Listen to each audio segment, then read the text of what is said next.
Hi friends, நம்ம என்னைக்கு இட்லி கம்மியாக சுடுறோமோ அன்றைக்கி தான் இட்லி நிறைய கேட்பாங்க. சரி இன்றைக்கி நிறைய கேட்டாங்களேன்னு மறுநாள் நிறையா சுடுவோம். பார்த்தா அன்றைக்கி சாப்பிடவே மாட்டாங்க. அந்த மாதிரி தாங்க எங்கள் வீட்லேயும் ஆச்சு. நேற்று இட்லி நிறையா சுட்டிருந்தோம். பார்த்தா யாரும் சாப்பிடல. 6 இட்லி கிட்ட மீதம் ஆயிருச்சு. அதை கீழே போட எனக்கு மனசு வரல. சரின்னு சொல்லிவிட்டு என்ன பண்ணலான்னு யோசிச்சுட்டு இருந்தப்போ டக்குன்னு அந்த சூரியவம்சம் படத்தில் தேவயானி பண்ணுவாங்கள்ல, அந்த ஞாபகம் தான் வந்துச்சு. சரி இட்லி உப்புமா பண்ணலான்னு சொல்லிட்டு ஸ்டார்ட் பண்ணியாச்சு. நீங்கள் நம்ம வீடியோ இப்போ தான் ஃபஸ்ட் டைம் பார்க்குறீங்கன்னா சேனலுக்கு ஒரு சப்ஸ்கிரைப் பண்ணிக்கோங்க. அப்போ தான் நான் போடுற நிறைய வீடியோஸ் உங்களுக்கு நோட்டிஃபிகேஷனாக வரும். நான் நிறைய டிப்ஸ் சொல்லியிருக்கேன். வீடியோ ஸ்கிப் பண்ணாமல் ஃபுல்லாக பாருங்கள். வாங்க வீடியோக்குள்ளே போகலாம்.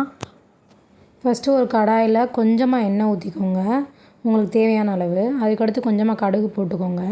கடுகு வெடித்து வந்ததும் கொஞ்சம் நேரம் கழித்து சின்ன வெங்காயம் நான் நறுக்கி வச்சுருக்கேன், நிறைய வெங்காயம். இதில் எந்த அளவுக்கு நிறைய வெங்காயம் போடுறோமோ அந்த அளவுக்கு ருசி கிடைக்கும். உரப்பு தேவையான அளவு அந்த காரம் மிளகா போட்டுக்கோங்க. நான் 2 பட்டை வத்தை தான் கிள்ளி போட்டிருந்தேன். இல்லைனா என் பையன் சாப்பிட மாட்டான் உரப்பு அதிகமாக இருந்தால். அதனால அவனுக்காக கொஞ்சமாக 2 பட்டை வத்தை மட்டும் போட்டிருந்தேன். அதுக்கடுத்து இந்த வெங்காயம் நல்லா வதங்கணும். இந்த ப்ரௌனிஸ் வரும்ல, அந்த மாதிரி வதங்கணும். இதிலே இந்த வெங்காயம் வதங்குற ஸ்டேஜில் நம்ம உப்பு போட்டுக்கலாம். எங்கள் வீட்டில் தூள் உப்பு கிடையாது, கல் உப்பு தான் இருந்துச்சு. அதனால் வதங்கும் போதே போட்டுக்கிட்டேன். இல்லைனா அது கட்டி கட்டியாக இருக்கும் நம்ம சாப்பிடும் போது, அதனால் முன்னாடியே போட்டுக்கிட்டேன். அதுக்கடுத்து நம்ம எடுத்த மீதமான இட்லியை நல்லா பொடி பொடியாக உதிரியாக நம்ம பிசைஞ்சு எடுத்துக்கணும். இதை நீங்கள் ஒரு டைம் செஞ்சு கொடுத்து பாருங்கள்.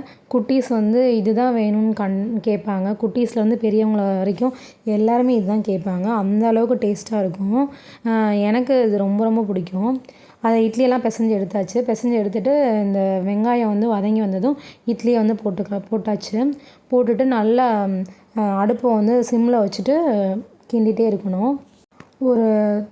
ஒரு 5 மினிட்ஸ் அளவுக்கு இது பண்ணால் போதும், கிளறுனா போதும். அது நல்லா உதிரியாக வந்துடும். இப்படி தாங்க எனக்கு இருந்துச்சு. டேஸ்ட்லாம் அடிப்பொலியாக இருந்துச்சு, வேறு லெவலில் இருந்துச்சு. என் பையன் ரொம்ப விரும்பி சாப்பிட்டான்.